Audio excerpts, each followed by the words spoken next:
Oh, hi! Welcome to my lab. I'm Dr. Sean Bailey, Assistant Professor of Mechanical Engineering at the University of Kentucky. I study experimental fluid dynamics.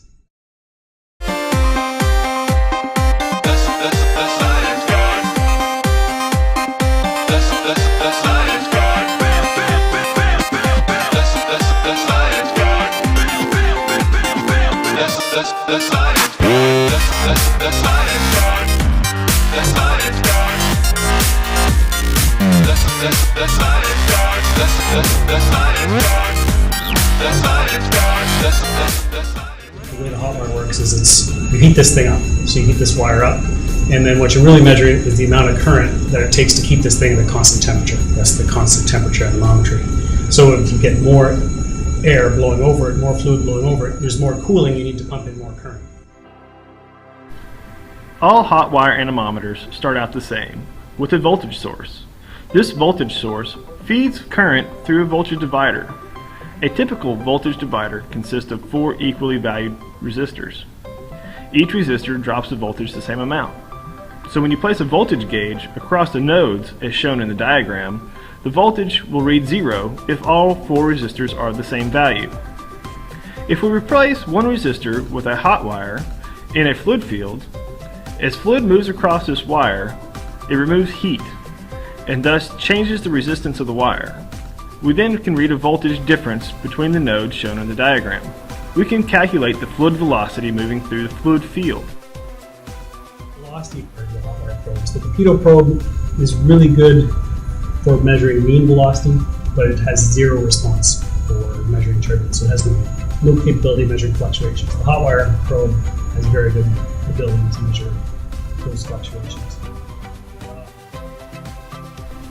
The pitot tube, unlike the hot wire anemometer, which utilizes electrical circuitry and heat transfer to calculate fluid flow, the pitot tube utilizes differential pressure.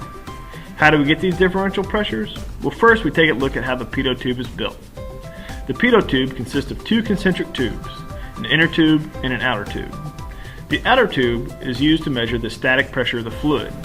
This can be thought of as the gauge pressure, where the inner tube measures the dynamic pressure of the fluid. In other words, the momentum pressure plus the static pressure. Using what is known as a differential pressure gauge, we can measure the difference between the dynamic pressure and the static pressure. We can then use Bernoulli's equation from fluid mechanics to calculate the fluid velocity.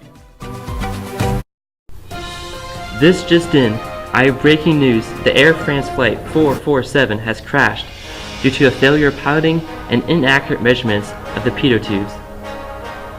The flight was on path from Rio de Janeiro to Paris when it crashed halfway through the Atlantic, killing all 220 people on board. If only the pitot tubes had been more accurate, this tragedy may have never occurred. I bring you sad news, America. This airplane crash may go down as one of the worst in history. The accurate measurement of fluid flow has many practical applications. Dr. Bailey's research hopes to improve upon the safety of manned and unmanned aircraft alike by improving vital instruments used by pilots. Dr. Bailey's work with hot wire anemometers inherently leads to improved pitot tubes, which are externally mounted to modern aircraft.